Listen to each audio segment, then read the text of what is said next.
안녕하세요, 구독자 여러분.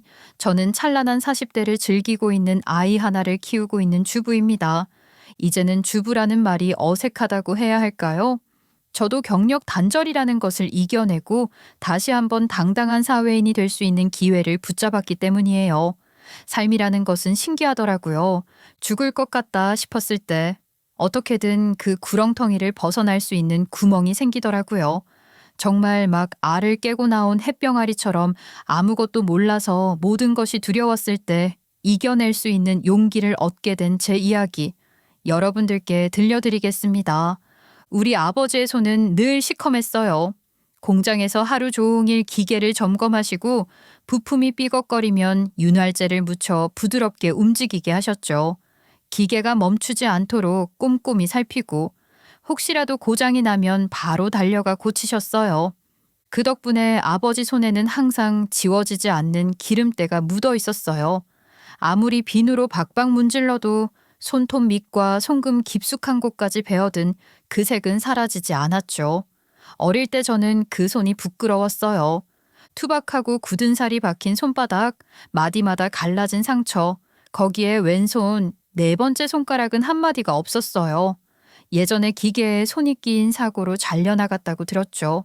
뭉툭하게 남은 끝은 손톱조차 자라지 않았고 그 모습을 볼 때마다 속으로 징그럽다, 이상하다는 생각이 먼저 들었어요. 철이 없었죠. 사실 철이 없다는 말로 설명을 하기엔 너무나도 부끄러운 과거네요.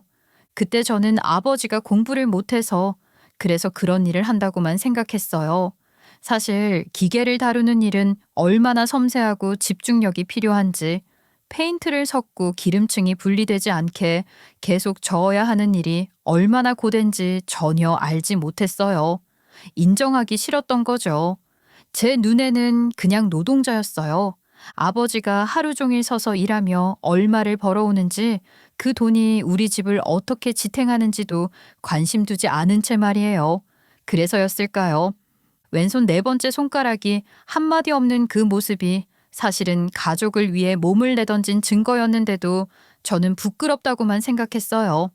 초등학교 시절 생활기록부에 부모님 직업을 적는 칸이 있었는데 공장 직원이라는 네 글자가 그렇게도 싫었어요. 고작 네 글자인데 그 무게가 어린 제 마음엔 너무 컸죠. 저는 결국 공장 주인이라고 거짓말을 썼어요. 담임 선생님은 우리 집 사정을 모른 채 당시 촌지를 가져오지 않는다며 저를 못살게 굴었죠. 아니, 공장 주인이나 되는 부모가 있으면 말이야. 이 정도는 눈치는 있어야 할 법인데 어쩜 이렇게 자식 잘 되는 걸 모른 척 하실까? 어? 선생님의 꾸짖는 말이 교실 안에서 아무렇지 않게 흘렀을 때 제 귀는 금세 뜨거워졌어요.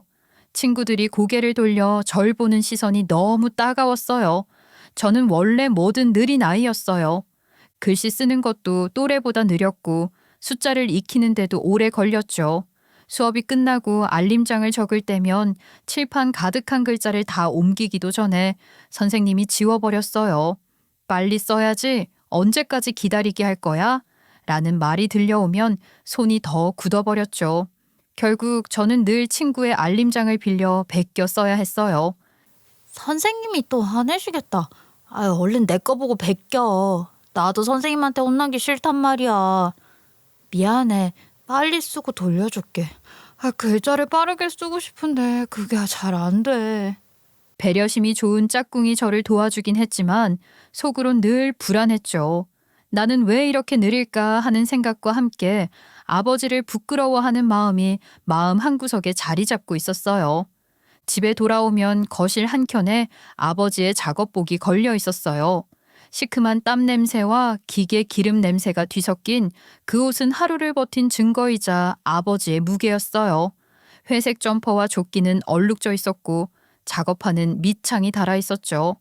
아버지는 퇴근 후 손을 씻고 또 씻었지만 손톱 밑과 마디 사이에 베어든 기름때는 쉽게 지워지지 않았어요.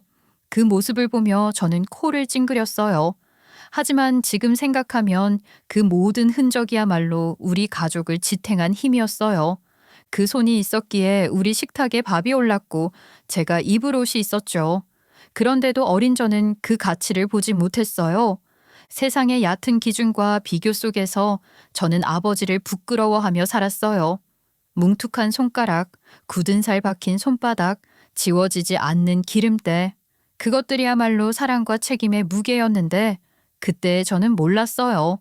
이제는 그 손을 떠올리면 눈물이 먼저 나요.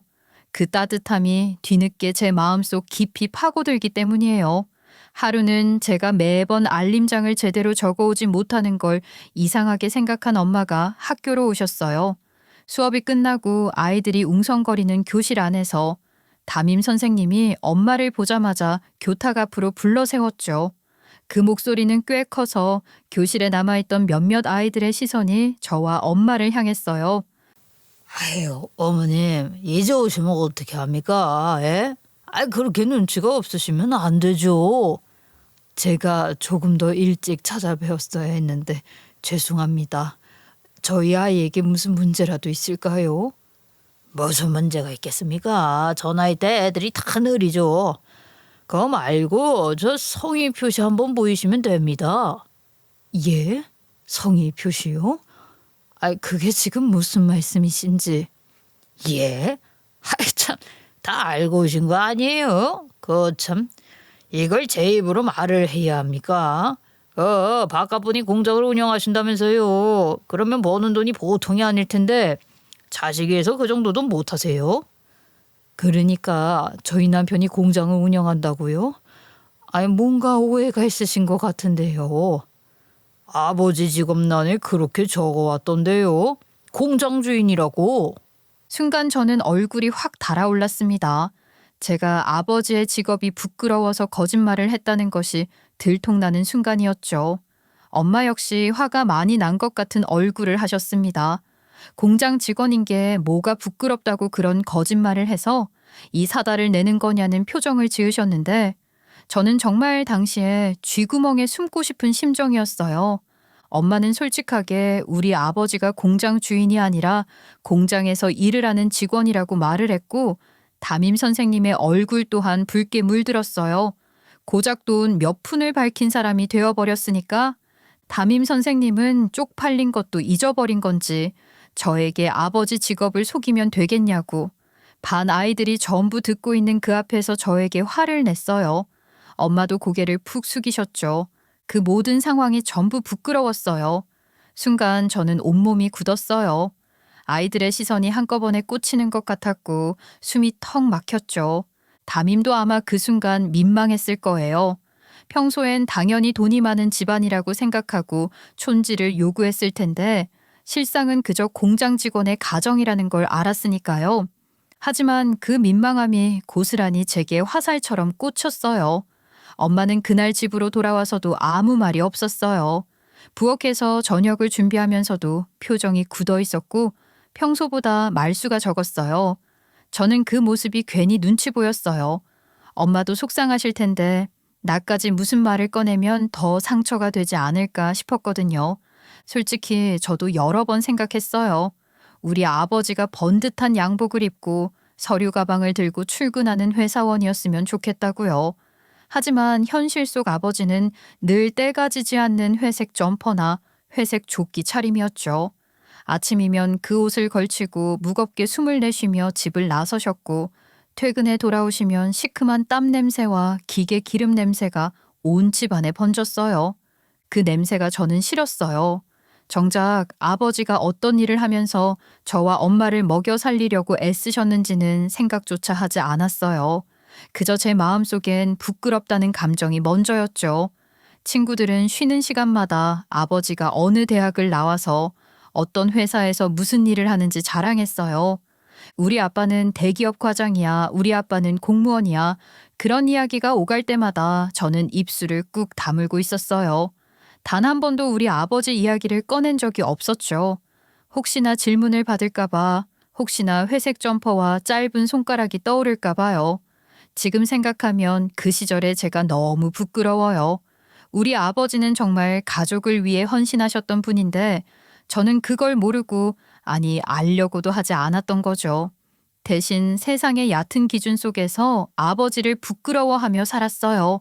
이제는 그 기억이 너무 한이 돼서 가끔 꿈에서 그날 교실 장면이 생생하게 떠오르기도 해요. 담임의 목소리, 엄마의 굳은 표정, 친구들의 시선. 그 장면 속 저는 늘 고개를 숙이고 있죠. 꿈에서 깨어나면 심장이 쿵쿵 뛰고 한숨이 절로 나와요. 내가 왜 그랬을까 하는 후회가 여전히 제 가슴 속을 무겁게 짓누르고 있으니까요.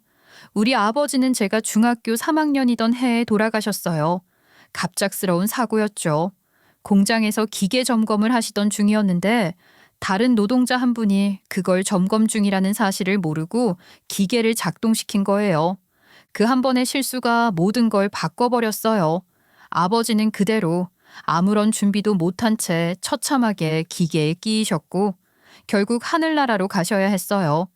이미 머리부터 기계에 끼인 탓에 뇌 손상이 심했고 구급차가 도착하기 전 심정지가 와서 손 쓸 틈조차 없었다고 해요.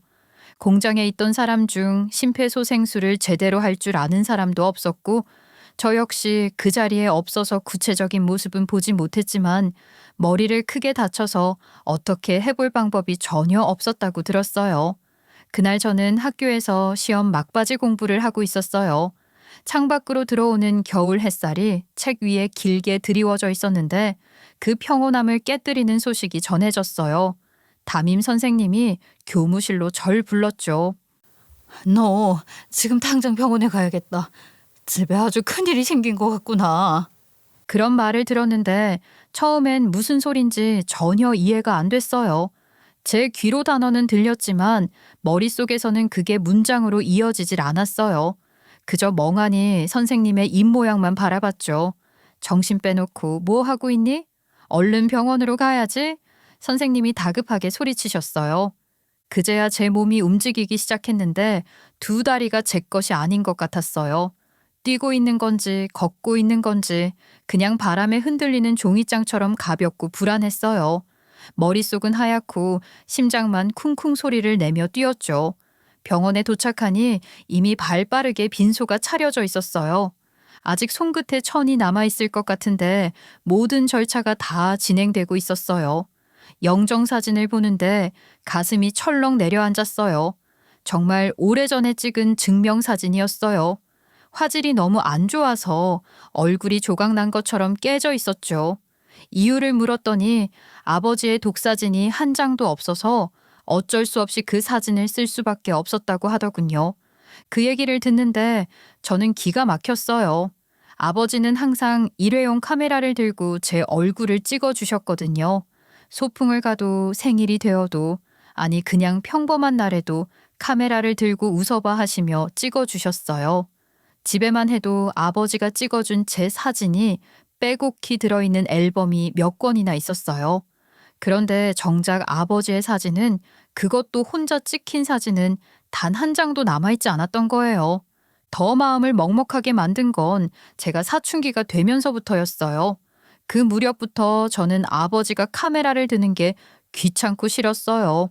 아, 찍지 마요 하며 손으로 렌즈를 가린 적도 있었죠. 그때 아버지가 잠시 멈칫하며 웃던 모습이 문득 떠올랐어요. 그 순간에도 그 카메라를 드는 손마저도 영영 볼 수 없게 될 줄은 정말 몰랐어요. 그날 이후 제 마음속에는 설명할 수 없는 후회가 자리 잡았어요. 아버지가 찍어준 수많은 제 사진 속에는 정작 그 사진을 찍어준 사람의 얼굴이 하나도 없다는 사실이 너무나 쓰렸어요. 아버지의 영정사진은 웃고 있지도 않았어요. 증명사진이었으니까 당연히 웃을 수 없었겠죠. 그런데 그 굳게 담은 인매가 얼마나 비장해 보이던지 사진을 바라보는 내내 가슴이 조여왔어요. 저는 그 사진 앞에서 이게 정말 실화인가? 내가 지금 보고 있는 게 맞나 하는 생각을 수십 번도 더 했어요. 아무리 바라봐도 믿기지 않는 현실이었죠. 아버지의 장례는 생각보다 빠르게 치러졌어요. 공장에서도 아버지가 얼마나 성실하고 묵묵히 일해왔는지 잘 알고 있었기 때문에 또 사고를 일으킨 사람이 일상생활조차 힘들 만큼 큰 충격을 받았기 때문에 모두가 서둘러 일을 마무리하고 싶어 했을 거예요. 그 덕분이었을까요? 아버지는 당시 받기 어렵다는 산재 처리를 아주 빠르게 받을 수 있었어요. 그 시절만 해도 지금처럼 기계 점검 시 2인 1조로 작업해야 한다는 규정이 명확하지 않았어요.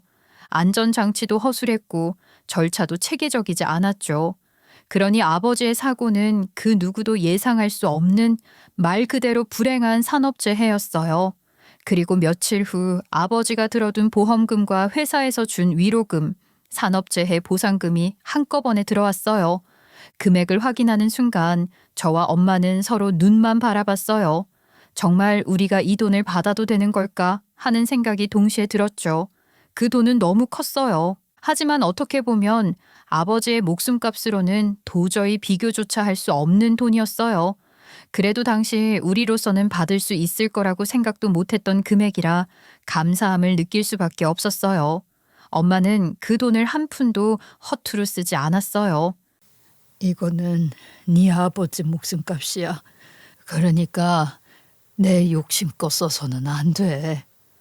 어차피 아버지가 남기고 간 돈인데 엄마 쓰고 싶은 대로 쓴다고 누가 욕을 해? 너는 아버지의 빈자리가 그깟 돈 몇 푼으로 채워질 것 같니? 이 돈은 죽어도 못 써. 그 한마디가 제 가슴을 파고들었죠. 아마 엄마도 그 돈을 자기 욕심을 위해 쓰는 건 양심에 크게 걸렸을 거예요. 꼭 필요한 곳에만, 그것도 오래 고민한 뒤에야 조금씩 쓰셨어요. 아버지 장례가 끝났을 때 저는 중학교 3학년이었어요. 친구들은 여전히 장난치고 웃고 떠드는 나이였지만 저는 하루아침에 달라진 어른이 된 기분이었어요. 그때 저는 다짐했어요. 엄마에게 절대 짐이 되지 않겠다고요. 그렇게 저는 고등학생이 되었고 더 열심히 공부했어요. 친구들과 놀고 싶은 마음이 없었던 건 아니었지만 책상 앞에 앉아 있는 시간이 훨씬 많았어요. 고등학교 2학년이 되었을 때 엄마는 새로운 일을 시작했어요. 평소 아버지가 좋아하시던 만두를 빚어 팔기 시작한 거예요. 처음엔 부엌 한쪽에서 소소하게 시작했지만 손이 빠른 엄마는 새벽마다 시장에 나가 재료를 사고 밀가루 반죽을 하고 고기와 채소를 다져 소를 만들었어요. 만두를 빚는 손놀림은 빠르면서도 정성스러웠고 그 안에는 아버지에 대한 마음이 고스란히 담겨 있었죠. 동네 사람들은 금세 엄마의 만두 맛을 알아봤어요. 저는 방과 후에 엄마 일을 거들었어요. 밀가루가 손에 잔뜩 묻어도 뜨거운 김이 얼굴로 훅 불어와도 힘들다는 생각보다 엄마를 돕는다는 마음이 더 컸어요. 엄마는 그렇게 번 돈으로 저를 키웠어요. 넉넉하진 않았지만 부족하지도 않게 해주셨어요. 필요한 교재도 사주셨고 수학여행 경비도 마련해 주셨어요. 그때 저는 알았어요. 아버지가 지켜주고 싶었던 삶을 엄마가 온 힘으로 이어가고 있다는 걸요. 이제 돌이켜보면 그 시절의 엄마는 늘 강했어요. 하지만 그 강함 뒤에는 아버지를 잃은 슬픔이 묻어 있었어요. 그 슬픔을 저는 조금 늦게야 알아차렸어요. 하지만 인생이라는 건 쉽게 풀리지 않더라고요. 제가 아무리 열심히 공부를 한다고 해도 정말 타고난 머리를 가진 아이들은 도저히 이길 수가 없었어요. 왜 인생이란 게 앞으로 한 발 내디디려 하면 꼭 흙더미가 무너져서 아래로 굴러떨어지게 만드는 건지 그 이유를 도무지 알 수가 없었죠. 남들은 평평한 길 위에서 출발해서 앞으로 나아가는 게 쉽겠지만 저는 이미 흙더미로 쌓아 올린 가파른 오르막길 끝자락에 서 있는 기분이었어요. 발돋움을 해서 올라가려 하면 발밑 흙이 우수수 무너져 결국 제자리로 미끄러지고 말았죠. 아, 이게 내 인생이구나. 그 생각이 쓸쓸하게 자리 잡았어요. 그냥 저는 구렁텅이에 빠진 사람 같았어요. 뭘 해도 제 뜻대로 이루어지지 않는 사람처럼요. 그게 너무 슬프고 견디기 힘든 일이었지만 제 현실인 걸 어떻게 하겠어요? 받아들이고 사는 수밖에 없었죠. 결국 저는 대학도 그저 그런 곳에 가게 됐어요.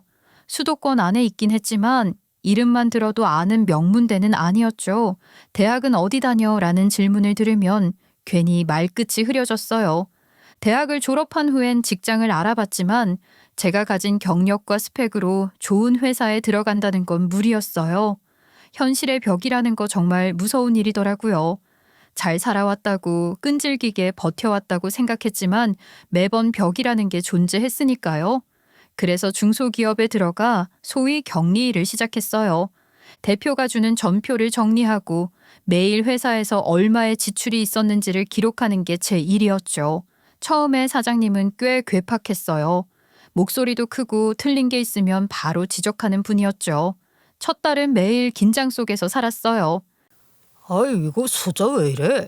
격리가 되어서 말이야. 정신 이렇게 빼놓고 살면 회사 손해보는 거야. 손해 네가 다 떠안을 거야? 어? 아, 죄송해요. 다시 확인해 볼게요.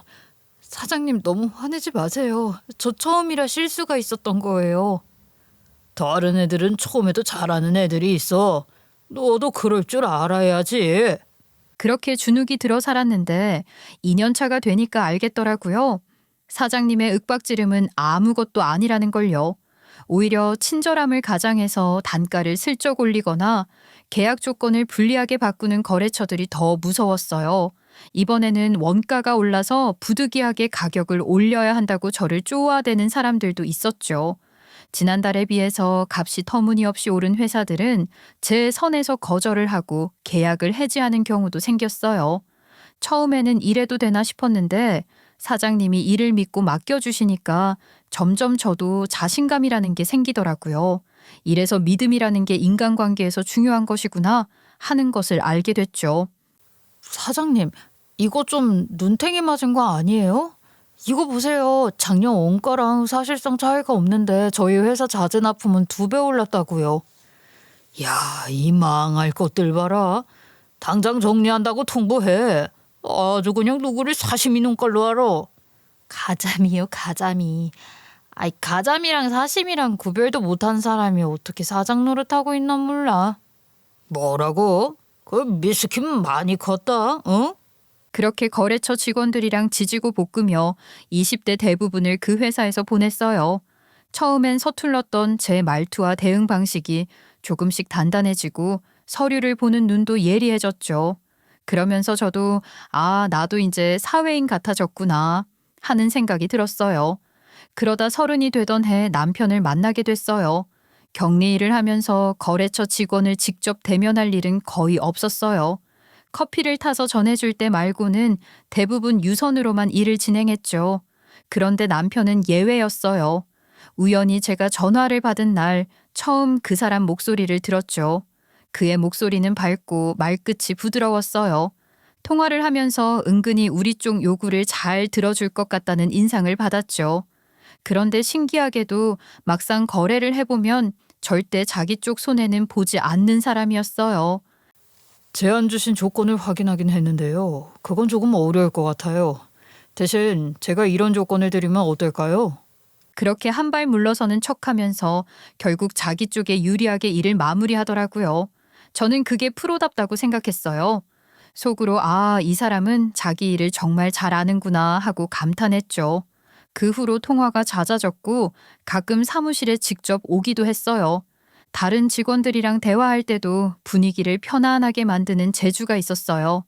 딱딱했던 회의실 공기가 그 사람만 들어오면 조금은 부드러워졌어요. 그렇게 우리는 조금씩 서로를 알아갔어요. 처음엔 거래처 직원과 격리일 뿐이었지만 어느새 대화를 기다리게 되었고 목소리를 반가워하게 되었죠. 제 30살은 그렇게 예상치 못한 방향으로 흘러가고 있었어요. 남편은 연애할 때도 비슷한 태도를 고수했어요. 말을 잘했죠. 덕분에 웃음이 마를 날이 없었어요. 그런데 아무리 좋게 봐도 태도 속에서 가벼운 면이 조금씩 보이는 건 어쩔 수 없었어요. 그래도 연애하는 내내 즐거웠어요.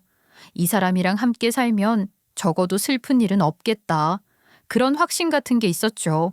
우리 엄마처럼 가슴에 묻어두고 평생 살아야 할 일은 없을 거라고도 생각했어요. 솔직히 지금 생각하면 제가 너무 단편적인 면만 보고 결혼을 결심한 것 같아요. 깊게 들여다볼 생각도 그럴 여유도 없었던 거죠. 우리는 그렇게 결혼이라는 걸 하게 됐어요. 결혼할 당시 시댁은 돈이 한 푼도 없었어요. 빚이 없는 걸 다행이라고 여겨야 할 수준이었죠. 우리 엄마는 아버지 보험금으로 만두 가게를 차리고 남은 돈이 조금 있다고 보태주겠다고 하셨어요. 하지만 저는 단번에 고개를 저었어요. 엄마, 그건 엄마 노후자금이에요. 절대 건드리면 안 돼요. 그래도 딸이 시집을 간다는데 엄마가 어떻게 한 푼도 돈을 안 보태주니? 아유, 어차피 시댁에서도 돈 없다고 한 푼도 안 보태준다는데 엄마만 왜 손해보는 짓을 해요. 싫어요. 내가 안 받아. 결혼은 자립이라고 생각했어요. 시댁에서 해주는 게 없는데 굳이 우리 엄마만 고생해서 돈을 마련해 줄 필요는 없다고 느꼈죠. 그 부분을 시댁에서는 은근히 서운해했어요. 만두 가게 장사가 잘 된다고 들었는데 하나뿐인 딸이 결혼하는데 한 푼도 안 보태주냐는 식이었어요. 저는 시댁 식구들 앞에서 딱 잘라 말했어요. 저희 엄마 돈은 엄마의 노후 자금이라고요. 그건 절대 손대지 않을 거라고 말입니다. 순간 시어머니 얼굴이 굳었지만 저는 물러서지 않았어요. 제가 물러설 이유도 없었고요. 시댁에서 집이라도 해주었으면 몰라도 그런 것도 아니었잖아요. 우리는 결국 대출을 받아 신혼집을 구했어요. 방 2칸짜리 빌라였지만 그땐 그 작은 공간이 너무 행복하게 느껴졌어요. 가구를 하나씩 들이고 커튼을 달고 작은 화분을 놓을 때마다 우리 집이네 하는 뿌듯함이 있었죠. 남편도 처음엔 저를 많이 도와줬어요. 장을 같이 보고 청소도 해주고 이 집 진짜 아늑하다면서 웃었죠. 하지만 시간이 지날수록 행복은 조금씩 무뎌졌어요. 남편은 월급의 절반을 본인 용돈으로 썼어요. 처음엔 남자도 자기 용돈이 필요하지 하고 이해했는데 금액이 점점 커지더라고요. 그 와중에도 시댁에 매달 용돈을 보냈어요. 아이, 뭐야? 생활비가 왜 이것밖에 안 들어왔어? 여보, 이번 달도 어머님한테 용돈 드렸어? 세상 뭘 그렇게 놀라고 그래? 그거야 당연한 거지. 아휴, 우리 집 형편 알잖아. 내가 용돈 안 보내드리면 우리 엄마 쫄쫄 굶는 거 몰라서 그래? 물론 사정이 알고 있지만 그래도 이건 너무 심한 거 아니야? 여보가 조금만 이해하고 넘어가 주라. 우리 엄마 나 키우느라 정말 고생한 불쌍한 사람이야. 아들이 되어서 이 정도 효도는 하고 살아야지. 안 그래? 그 말을 들을 때마다 속이 조금씩 상했어요. 생활비 대부분은 제가 부담했거든요. 월세, 공과금, 장보기까지. 제 통장에서 빠져나가는 돈이 한 달에 얼마인지 계산할 때마다 답답했어요. 더 화가 났던 건 그 와중에 우리 친정에는 단 한 번도 금전적인 도움을 주지 않았다는 거예요. 엄마가 힘든 내색을 하지 않아도 저는 알 수 있었어요. 그런데도 남편은 묻지도 않았어요. 시댁엔 용돈을 매달 꼬박꼬박 보내면서 왜 친정은 한 번도 생각 안 하지? 시간이 지날수록 그 불만이 제 안에서 부풀어 올랐어요. 처음엔 참아보려고 했지만 어느 순간부터는 말끝이 날카로워지기 시작했죠. 이번 달도 당신 이게 공평하다고 생각해? 나는 정말 모르겠어. 아유, 왜 자꾸 월급이랑 생활비 가지고 닥달을 하는 거야? 나도 스트레스 받으려고 그래. 당신이 너무하니까 하는 소리지. 생활비는 내가 다 부담하고 시댁에 매달 돈 보내면서 우리 친정엔 왜 한 번도 안 보내냐고. 남편은 대답 대신 한숨만 쉬었어요. 그 한숨 소리가 제 귀에는 또 시작이네 하는 무시로 들렸어요. 그 순간 제 속에 쌓여있던 불만이 불씨처럼 활활 타오르기 시작했어요. 그러던 와중에 제가 임신을 하면서부터 우리 사이의 갈등은 점점 깊어지기 시작했어요. 임신을 하고 나서부터 제 몸은 하나둘 이상 신호를 보내기 시작했죠. 신장 기능이 떨어지면서 병원에 여러 번 입원했고 의사 선생님이 나중에는 아이를 포기해야 할 수도 있습니다라는 말을 조심스럽게 꺼낼 정도였어요. 그 한마디에 머릿속이 하얘졌어요. 그 와중에 제 마음을 가장 깊게 후벼 팠던 건 시어머니의 말이었어요.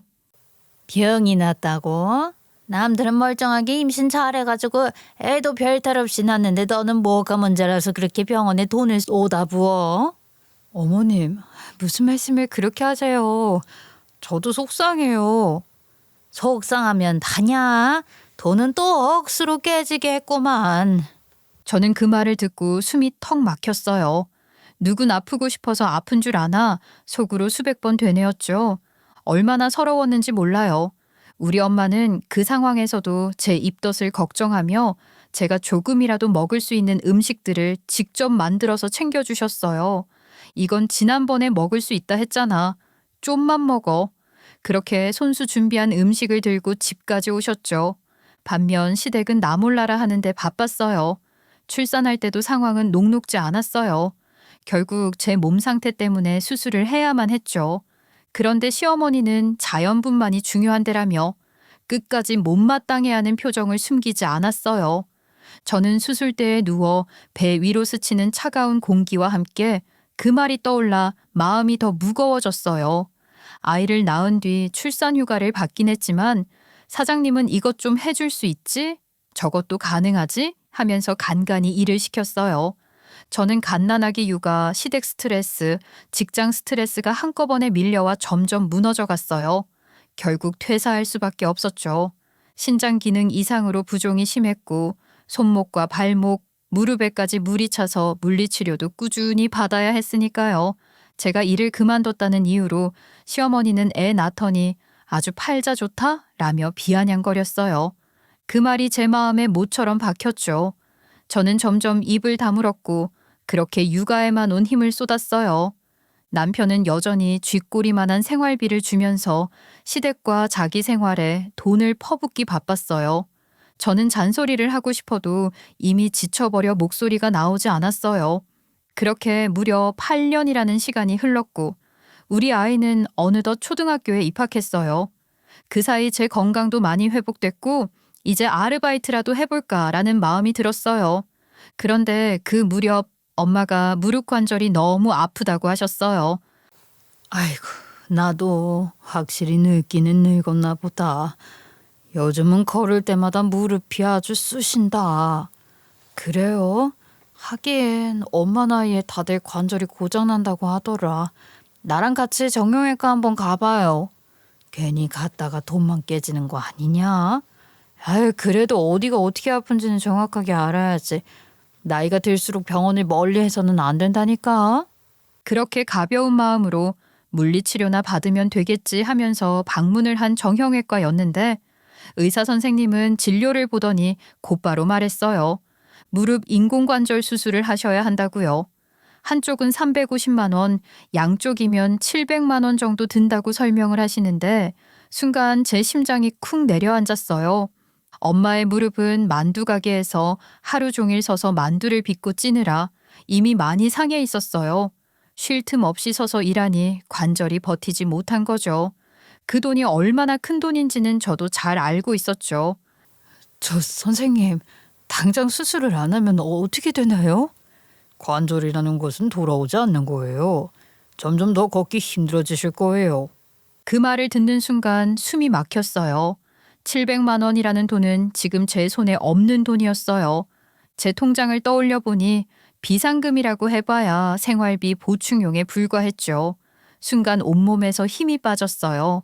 엄마가 다리를 절뚝이며 집으로 돌아가는 모습을 보는데 제 마음속에서 무언가가 무겁게 내려앉았어요. 사실 남편에게 말을 하면 되지 않냐고 생각하는 사람들이 많을 거예요.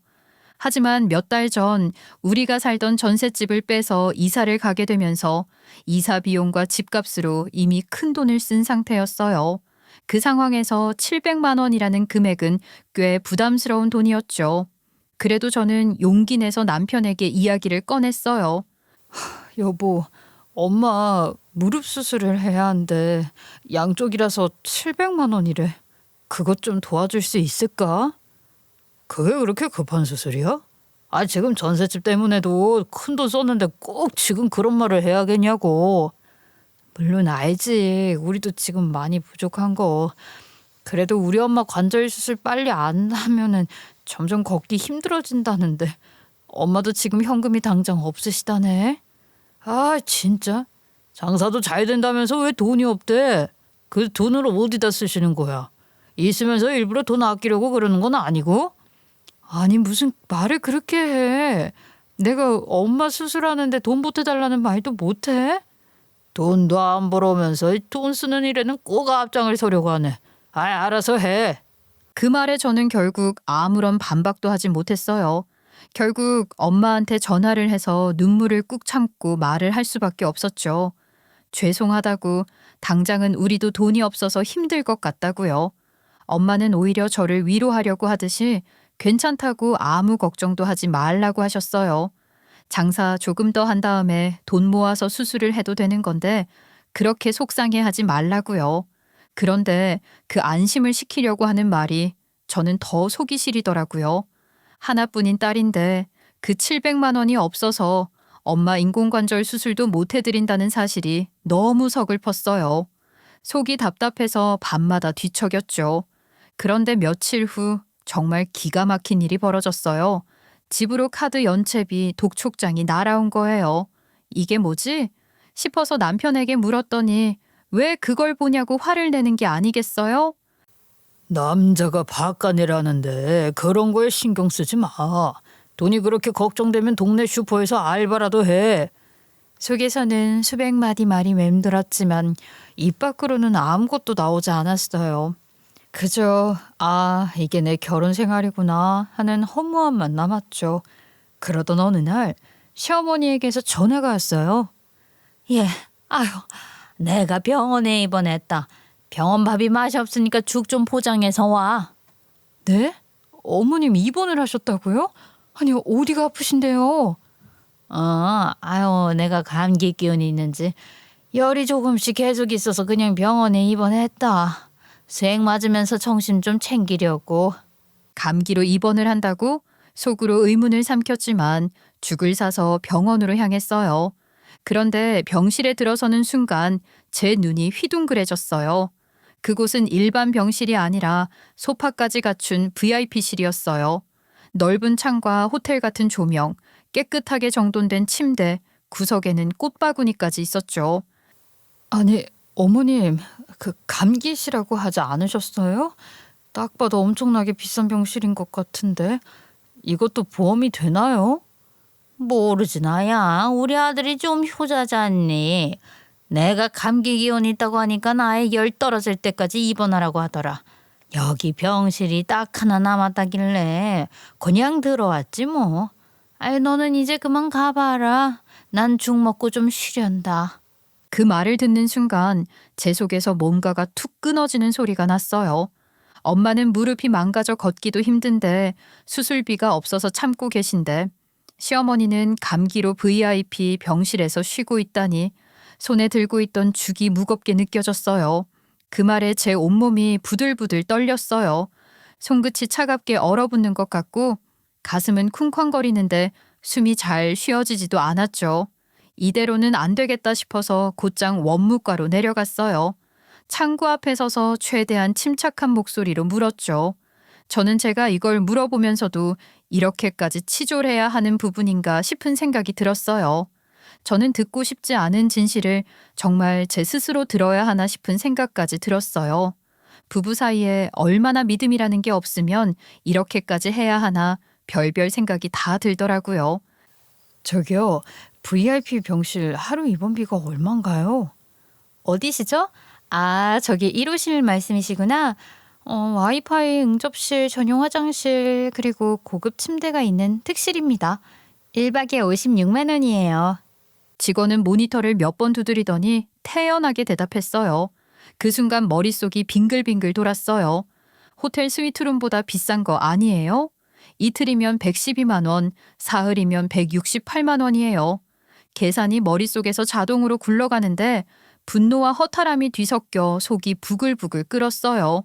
우리 엄마 무릎 수술비 700만 원은 돈 없다고 난리를 치더니 시어머니는 고작 감기 기운에 하루 56만 원짜리 병실에 입원이라니 이게 제정신인 집안인가 싶었죠. 저는 참을 수 없는 배신감 그리고 분노가 일었어요. 바로 남편에게 전화를 걸었어요. 왜? 또 무슨 일인데? 생활비 가지고 잔소리할 거면 나중에 얘기해. 그래, 내가 당신에게 할 얘기가 돈 얘기밖에 없긴 하더라. 여보, 어머님 VIP 병실에 입원한 거 그거 뭐야? 전염병도 아니고 고작 감기에 하루 56만 원이나 하는 병실이라니 그게 말이 돼? 엄마가 입원한 건 어떻게 알았어? 나한테 죽 사오라고 시키시더라.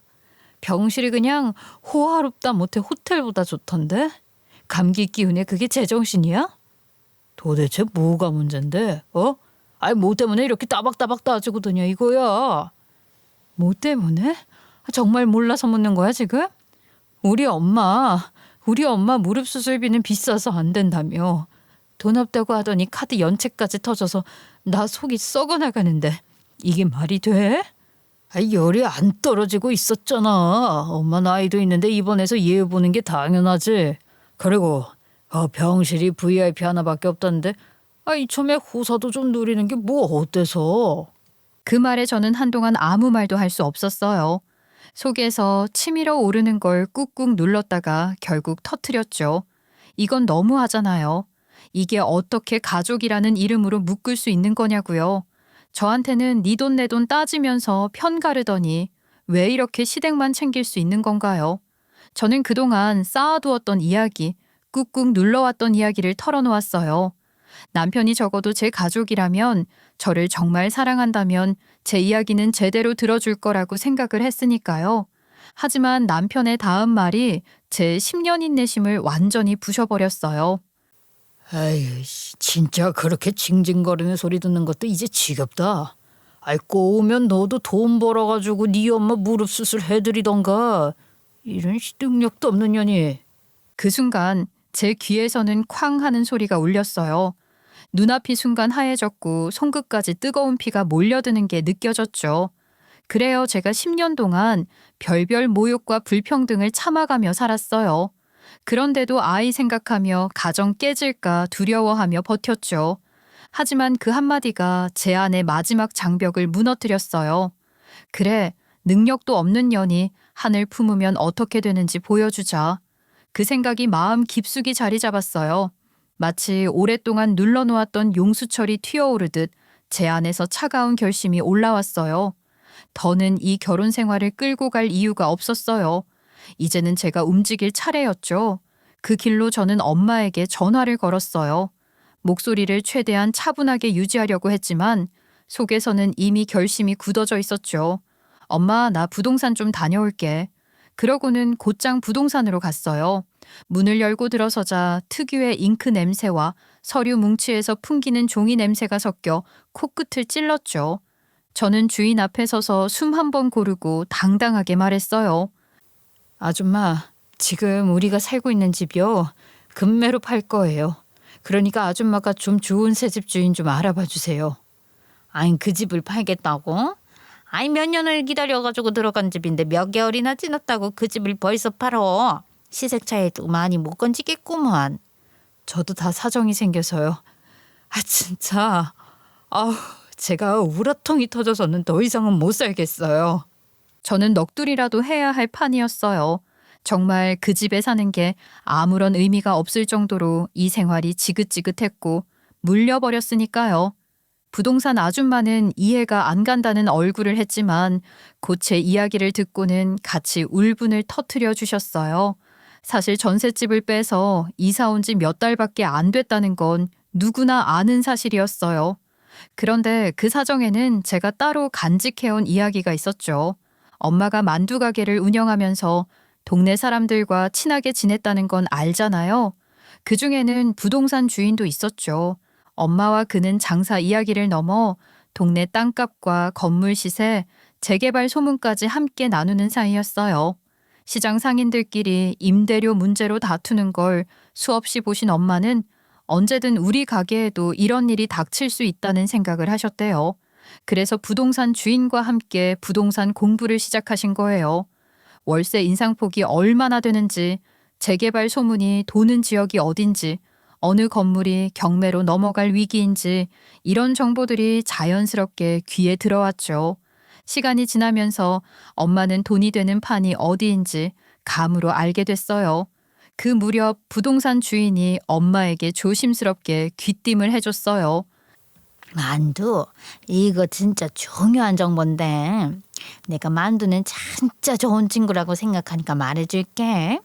이 근처 재개발 구역 안에 아파트 한 채가 있는데 집주인이 전세 사기를 당해서 소송이 걸렸어. 경매로 넘어가기 전에 소송만 끝나면 팔겠대. 소송이 걸렸다고? 경매로 넘어가기 전에 판다는 게 그게 가능한 거야? 문제는 집주인이 이미 채무자라서 자기 명의로 계속 들고 있으면 곧 가압류가 들어올 상황이었어요. 그래서 안전한 명의 앞으로 옮겨야 한다는 결론이 났죠.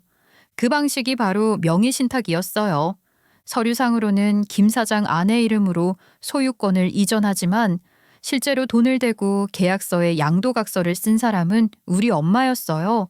법적인 문제를 피하려고 변호사 입회하에 채권 변제 계약서를 작성했고 집값을 대신 변제해주는 조건으로 소유권을 이전받는다는 조항을 명확히 넣었어요.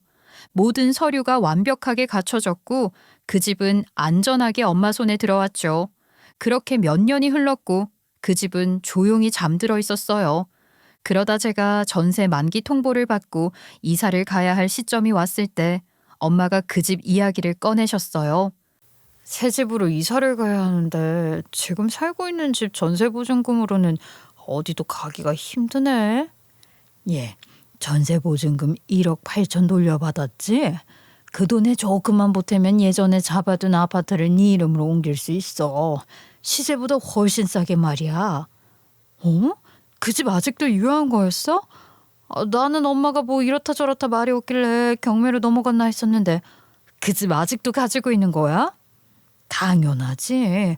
변호사까지 공증서서 계약한 건데 내가 그걸 왜 그냥 뒀겠어? 다 우리 딸이 필요할 때 쓰라고 묶어둔 거지. 그거 네가 가져가라. 그때 제 가슴이 뭉클해졌어요. 엄마가 이 모든 걸 얼마나 오래 준비해 왔는지 그리고 그 안에 어떤 마음이 담겨 있었는지 알 것 같았죠. 사실 딸이 어떻게 될 줄 알고 그 집을 가지고 있을 수 있겠어요. 아무리 서류상 묶여있는 집이라고 해도 명의신탁으로 넘겨받은 집이니까 관리하는 것도 꽤 까다로웠을 텐데 말이죠. 정말 엄마의 딸 사랑이 얼마나 대단한지 알 수 있었죠. 그 집 시세가 2억 5천이었는데 오래된 약속을 지키는 조건으로 2억에 매매하기로 했어요. 엄마는 장사하며 모아둔 현금 2천만 원을 얹어 전액 현금 거래로 진행했죠. 현금이 오가는 순간 부동산의 공기가 묘하게 팽팽했어요. 계약서 위에 도장을 찍는 소리까지 또렷하게 들릴 만큼 제 심장도 콩닥거렸죠. 계약 당일 남편은 급한 거래처 미팅이 있다며 불참했어요. 저는 오히려 그게 잘 됐다고 생각했어요. 일부러 그날은 엄마와 단둘이 부동산 주인과 함께 매매를 마무리했어요. 남편에게는 전세 얻었어 라고만 했죠. 요즘 세상에 2억으로 방 3칸짜리 아파트를 구한다고 누가 생각하겠어요? 남편도 별 의심 없이 넘어갔어요. 게다가 매매를 했다고 해도 제 손에 그런 돈이 있을 리 없다는 걸 그는 잘 알고 있었죠. 그렇게 제 이름으로 이전된 부동산이었지만 사실 남편이 어떻게 할 수 있는 방법은 없었어요. 오랜 기간 타인 명의로 묶여 있었고 실제 돈을 지불한 건 전부 엄마였거든요. 이미 변호사를 통해 재산 분할 대상에 포함되지 않는다는 걸 확인받았어요. 단 나중에 시간이 지나면 상속세는 내야 한다는 말도 들었죠. 아유, 그래서 그 집 진짜 팔 거야? 나 정말로 매물 내놓는다. 그 집 은근히 탐내는 사람들 많어. 저도 아는데요. 어차피 이혼까지 하기로 결심했는데 집 하나 못 팔 이유가 뭐가 있겠어요. 엄마는 가진 현금 2천만 원을 집 사는데 보태주셨기에 당장 무릎 수술할 여유가 없었어요. 몇 달 미뤄도 돼. 돈 생기면 하면 되지. 엄마는 그렇게 웃었지만 저는 속으로 죄송스러움과 분노가 함께 끌어올랐어요. 남편의 그 뻔뻔한 태도는 더는 참을 수 있는 범위를 넘었거든요. 저는 결심했어요. 집을 금매로 내놓기로요. 주변 시세보다 1에서 2천만 원 싸게만 해도 금세 팔릴 거라는 걸 알고 있었죠. 이 동네는 재개발 이슈와 학교 교통 편의가 좋아서 매물이 나오면 바로 계약이 이뤄지는 곳이었어요. 실제로 매물 등록이 되자마자 부동산 전화가 쉴 틈 없이 울렸어요. 하루도 안 돼 매수 의사를 밝히는 사람이 나타났고 그날 오후에 바로 계약금이 입금됐어요. 모든 부동산 정리를 마치고 저는 숨을 고른 뒤 남편 앞에 이혼 서류를 내밀었어요. 종이를 펼치는 제 손이 조금 떨렸지만 마음만은 단단했죠. 남편은 그 서류를 보더니 깔깔 웃었어요. 그는 비웃듯 고개를 갸웃하며 서류를 훑어봤어요. 잠시 후 대수롭지 않다는 듯 도장을 찍어줬죠. 야, 내가 오래 본 서류 중에 제일 반전 있는 서류였다. 아니 당신 돈도 안 벌면서 나 없이 어떻게 생활을 이어가겠다고 이혼을 하지? 아니 뭐 나야 땡큐지. 그 돈 가지고 잔소리하는 사람도 없어지니까. 나도 다 살 방법이 있으니까 이런 짓을 하지 않겠어? 자, 도장 찍었으니까 우리 이혼하는 거다. 그래 알았다니까. 그럼 집은 언제 비울 건데? 오늘 당장 나가게? 나가야지. 근데 그거 알아? 너도 나가야 돼. 저는 아주 담담하게 말을 했습니다. 그리고 그 순간 그의 얼굴이 처음으로 굳어지는 걸 봤어요. 제 안에서는 지난 10년의 서름이 서늘한 만족감으로 바뀌고 있었죠. 남편은 어이가 없다는 듯 콧방귀를 뀌었죠. 뭔 소리라는 거야? 내 집에서 내가 왜 나가? 이게 왜 당신 집이야? 당신 집 아니야. 내 집이었던 집이지. 팔았어. 당신이랑 이혼할 거니까. 애초에 전세금 대출을 받을 당시 제 이름으로 대출을 받았고 결혼 생활 동안 남편이 생활비를 가져다 준 기여도는 변호사를 통해 따져본 결과 생각보다 턱없이 적었어요. 거기에 시어머니 밑에서 겪은 시집살이 남편이 그동안 육아에 전혀 신경 쓰지 않았던 점, 자기 사치에는 돈을 쓰면서 아이와 저를 위해서는 한 푼도 아끼지 않았던 지난 행동들까지 모두 기여도에서 제외됐죠. 게다가 이 집을 시세보다 훨씬 싸게 구할 수 있었던 건 전적으로 친정엄마의 오랜 안목과 준비 덕분이었어요. 그 공로를 인정받아 이 집의 지분 일부는 엄마 몫으로도 산정됐고 남편이 가져갈 수 있는 몫은 사실상 없다는 판결이 나올 가능성이 높았어요. 저는 이 사실을 알았기에 더욱 당당할 수 있었죠. 에이씨 지금 집 가지고 뒤통수를 친 거야? 이런 걸 어떻게 뒤통수라고 그래? 그동안 내가 관리를 잘해온 거지? 제3분할 신청을 해도 아마 소송비가 더 나올 거야. 당신이 가져갈 수 있는 몫이 단 한 푼도 없거든. 허허 참나 이런 법이 어딨어. 어디 돌팔이 같은 변호사한테 속았나 본데. 나도 내가 제대로 알아볼 거야. 남편은 씩씩거렸지만 아마 알아본다고 해도 달라지는 건 전혀 없을 거라고 생각을 했어요. 저라고 뭐 한 군데에서만 알아봤겠어요? 저에게 큰 소리를 치면서 모든 걸 정상으로 되돌려 놓겠다던 그는 조용해졌어요. 아마도 직접 알아본 결과 법이 바뀌는 것도 아니고 정말로 가져갈 수 있는 몫이 없다는 걸 깨달았을 거예요. 그 후로는 찍소리도 못하더군요. 그러다 어느 날 남편이 갑자기 부드러운 목소리로 말을 걸어왔어요. 우리가 10년 동안 좋았던 일만 있었던 건 아니지만 그렇다고 나쁘기만 했던 것도 아니잖아. 회유하려는 속셈이 뻔히 보였어요. 그렇겠죠. 이혼 후에는 양육비 문제도 있고 그동안 집에서 왕처럼 군림하던 시간들이 한순간에 사라질 테니까요. 급기야 남편은 그제야 엄마 무릎 수술비를 대주겠다고 했어요. 하지만 제 마음은 이미 굳게 닫혀 있었어요. 그렇게 쉽게 바뀔 마음이었다면 진작 대화를 했겠죠. 저는 이혼 서류를 들이밀지도 않았을 거예요. 그가 제 강단에 놀란 듯 사죄의 말을 꺼냈지만 저는 이미 마음 정리가 끝난 상태였어요. 차갑게 웃으며 한마디 했죠. 도장 찍어줘서 고맙다고 말입니다. 그 말이 마지막이었어요. 제 속에서 지난 10년의 울분이 조용히 가라앉는 순간이었죠. 남편이 멍하니 있는 동안 저는 조용하지만 단호하게 마지막으로 남은 아이의 짐을 챙겼어요. 옷장문을 여는 소리, 서랍에서 꺼낸 옷이 바스락거리는 소리 하나하나가 제 마음속 결심을 더 굳히는 것 같았죠. 아이가 놀란 눈으로 저를 보길래 최대한 평온한 목소리로 외할머니네 집으로 가자고 말을 했어요. 그 집을 나서는 발걸음은 한 번도 느껴본 적 없는 가벼움이었어요. 현관문이 찰칵하고 닫히는 순간 지난 10년의 무게가 조금은 내려앉는 듯 했죠. 친정에 도착하자마자 엄마가 두 팔 벌려 저를 안아주셨어요. 잘 왔다. 그 말이 얼마나 따뜻하게 들리던지 그제야 제 눈에 엄마의 손이 보였어요. 매일같이 만두를 빚고 찌느라 물집이 잡히고 굳은 살이 박혀 지문마저 닳아버린 손. 그 손은 어린 시절 보았던 아버지의 손과 너무나 닮아 있었어요. 삶의 무게를 고스란히 품은 손이었죠. 순간 가슴이 뜨겁게 울렸어요. 남편은 분했는지 어떻게든 이혼을 돌릴 방법이나 본인이 더 가져갈 수 있는 몫이 있는지 알아본 것 같았어요. 하지만 변호사에게 들은 바로는 시어머니 VIP 병실 결제건과 친정엄마 수술비 거절건이 모두 배우자의 부당한 대우로 인정될 수 있었어요. 저는 그날 느꼈던 분노와 서러움, 그리고 지난 10년간의 일들을 구구절절 적어 법원에 제출했죠. 남편의 카드 연체와 미납 대출 기록이 드러나면서 상황은 더욱 제 쪽으로 기울었어요. 결국 저는 아무런 손해 없이 이혼을 마무리할 수 있었어요.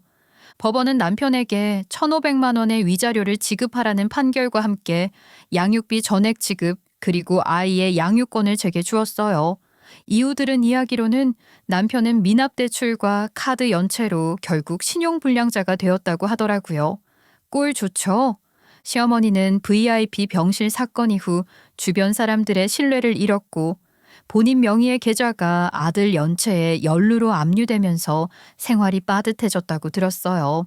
예전처럼 우리 아들은 효자라며 목소리를 높이던 모습은 온데간데없고 이제는 친척 모임에도 잘 나오지 않는다고 하더군요. 저는 위자료 일부를 친정엄마의 무릎 수술비로 썼어요. 하나도 아깝지 않았어요.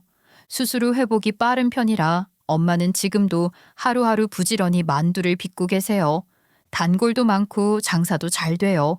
저는 친정에서 지내면서 엄마 일을 돕고 있어요. 처음에는 서툴러서 만두 모양이 제각각이었지만 이제는 제법 모양도 일정하게 잡히고 손놀림도 빨라졌어요. 엄마는 저에게 일이 익숙해지면 가게를 물려주신다고 했어요. 감사하죠. 돌아보면 제 인생이 온통 시궁창 같았던 건 아니었어요. 쥐구멍에도 벼들 날이 있다는 말이 있죠. 저에겐 그 볕이 조금 늦게 왔을 뿐이에요. 부모님의 사랑이 있었고 그 힘으로 버틸 수 있었으니까요. 이제 저는 제 아이에게도 이런 사랑을 전부 쏟아주며 살 거예요. 아이가 절대 외롭지 않게, 그리고 누구 앞에서도 당당할 수 있게요. 그리고 언젠가 제 손이 엄마의 손처럼 굳어지더라도 그 굳은 살이 부끄럽지 않은 삶을 살고 싶어요. 제 이야기를 끝까지 들어주셔서 감사합니다.